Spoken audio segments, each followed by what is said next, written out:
Hello, beautiful people, and welcome back to the channel. We are doing something a little different for this episode of Self-Love September.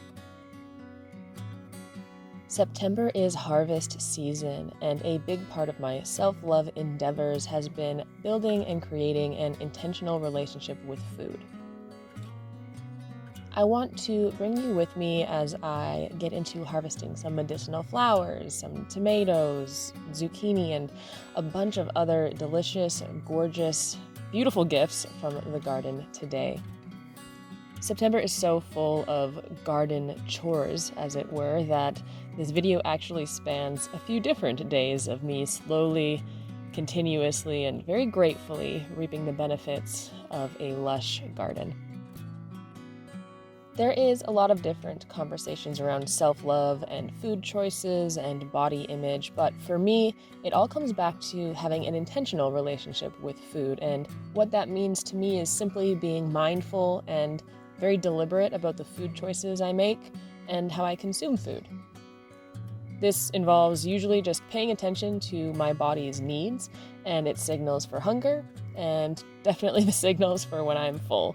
It also means considering the nutritional value of food, and that led me down an entire rabbit hole on the internet. It's not really a secret that the nutritional value of a lot of the foods that we find in the grocery store has been slowly decreasing over the years. On top of dangerous and harmful agricultural practices, the decreasing nutritional value of food, the environmental impact of shipping, and all of the stuff that goes along with getting food into a grocery store, growing my own food here on the property, Tamtara, with my mother, really answered and solved a lot of concerns we had with the current food system. All of that was a driving force in creating a more intentional relationship with food.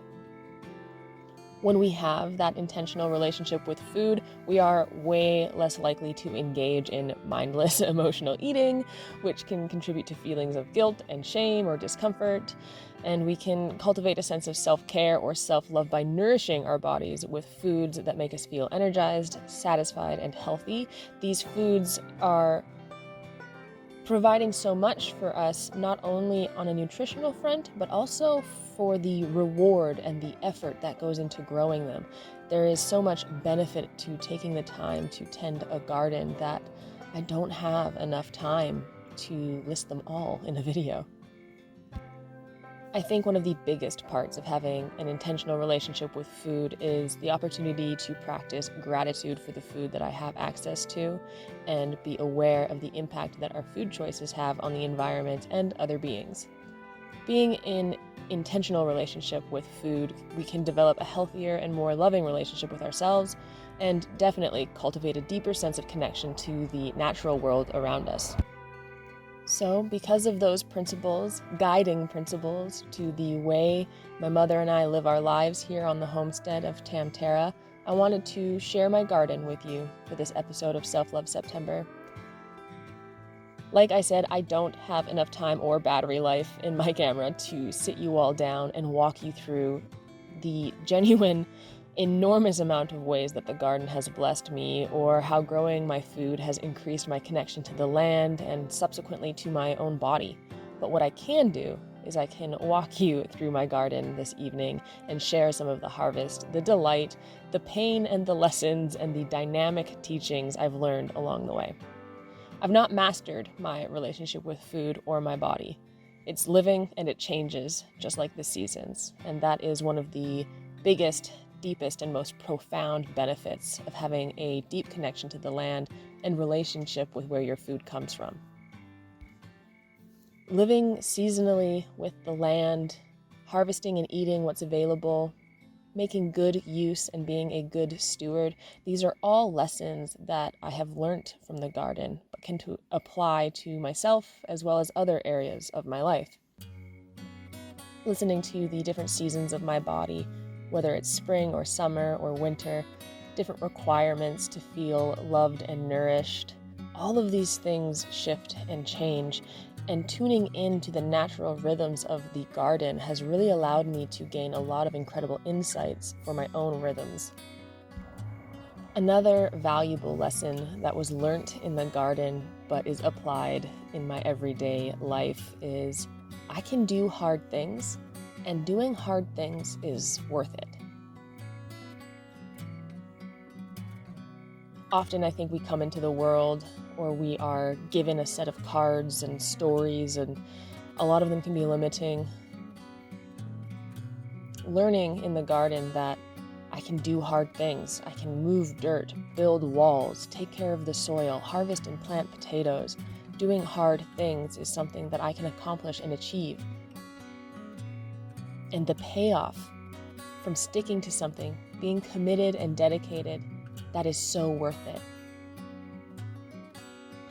I don't think there is anything that is quite like sitting down to a table, eating a delicious and nutritious dinner, and knowing that you had a hand in growing or raising everything on that table.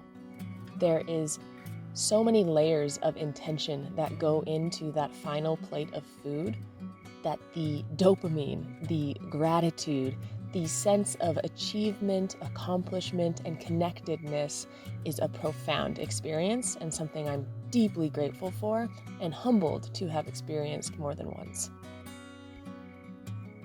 Another beautiful takeaway from gardening for me is what you nourish will nourish you in return. Putting the time, energy, love, blood, sweat, and tears into cultivating a garden is hard work. To not sell it short, it's labor. But our connection with the garden and with nature at large is relational. The more you put in, the more you get out.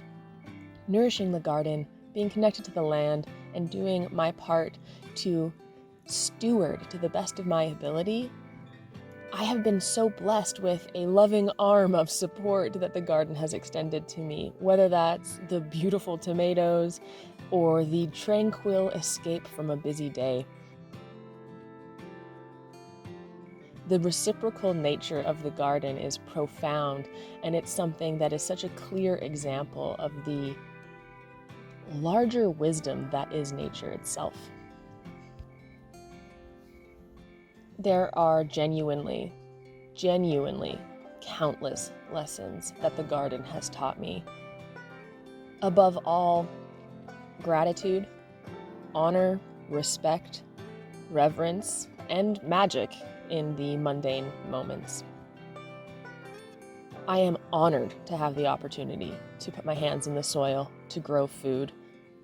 The privilege and the blessing of that does not fall short on me. I have deep gratitude for the harvests and for the experiences and the lessons that I have gained from gardening. The respect that I have for how the natural world works leads into the reverence and the awe-inspiring connection of witnessing nature do what nature does. Planting a seed and watching it grow is nothing short of magic. It is humbling and profoundly eye-opening to have a deep connection and relationship with where your food comes from. And I cannot convey the level of magic and influence that having a garden has had in my life. I think as humans, we innately know the parable and the connection between gardening and our lives. Just think of all of the expressions and sayings that stem from the garden in relationship to personal growth. For example, life is like a garden. It has its moments of beauty and its moments of decay, but just like a garden, we must tend to it, nurture it, and take care of it if we want it to flourish. Or another one is, a garden is a reflection of the time and effort put into it. Just like our lives are a reflection of the choices we make. The more we invest in ourselves and our journey, the more beautiful and bountiful the fruits of our labors will be. Truly, if you go on Google, there are millions of these comparisons between gardens and lives, and they're all accurate. Truthfully, this year's garden has been not my greatest. The seasons and the weather, a lot of things that are far beyond my control have dictated the swing of things this year, and I have been left needing to adapt, adjust, and accept the state of the garden. All beautiful lessons and opportunities that are hard.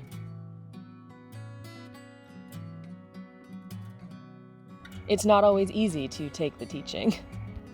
Living higher in the mountains, September really starts to cool off, especially in the evenings.